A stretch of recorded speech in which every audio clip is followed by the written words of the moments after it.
अमर, नागपूरमध्ये आज जय्यत तयारी सुरू आहे, कारण एका बाजूला देवेंद्र फडणवीस नागपूरमध्ये येत आहेत आणि दुसरीकडे आज नागपूरमध्ये शपथविधी देखील मंत्र्यांचा पार पडतोय। अगदी बरोबर आहे। शपथविधीची तयारी अगदी अंतिम टप्प्यात आहे। अवघे काही तास राहिलेले आहे। राजभवन मध्ये तब्बल 33 वर्षांनी म्हणजे 1991ला शपथविधी झाला होता राज्य सरकारचा, महाराष्ट्र राज्य सरकारचा, आणि त्यानंतर आता होतोय। जवळपास 400 ते 500 VVIP लोकांना तिथे एंट्री देण्यात येणार आहे। माध्यमांकरता वेगळी व्यवस्था करण्यात आलेली आहे आणि अखेरचा हात आणि काही मंत्र्यांना, म्हणजे जे मंत्री होऊ घातले त्यांची शपथविधी होणार आहे, शपथ होणार आहे, त्यांना सुद्धा फोन पोहोचलेले आहे। त्यामुळे एकूणच लगबग वाढलेली आहे। तिन्ही पक्षांचे जे नेते आहेत, त्यांचे कार्यकर्ते आहेत, ते सुद्धा पोहोचलेले आहेत।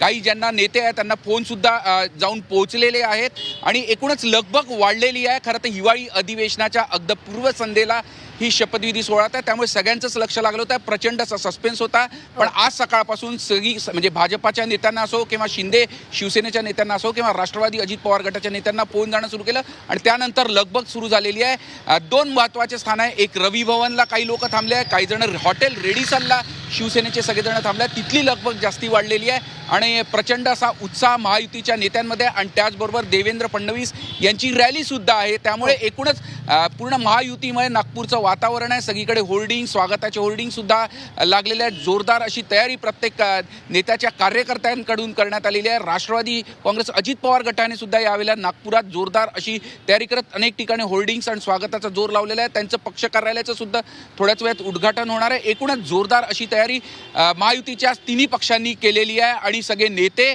आणि ज्यांची शपथविधी होणार आहे ते सगळे होणारे मंत्री हे सुद्धा पोहोचलेले आहे आता नागपूरला। नक्कीच अमर, तर नागपूरमधील प्रत्येक घडामोडीवर आपलं असंच लक्ष असणार आहे। तुर्तास धन्यवाद तुम्ही दिलेल्या माहितीसाठी।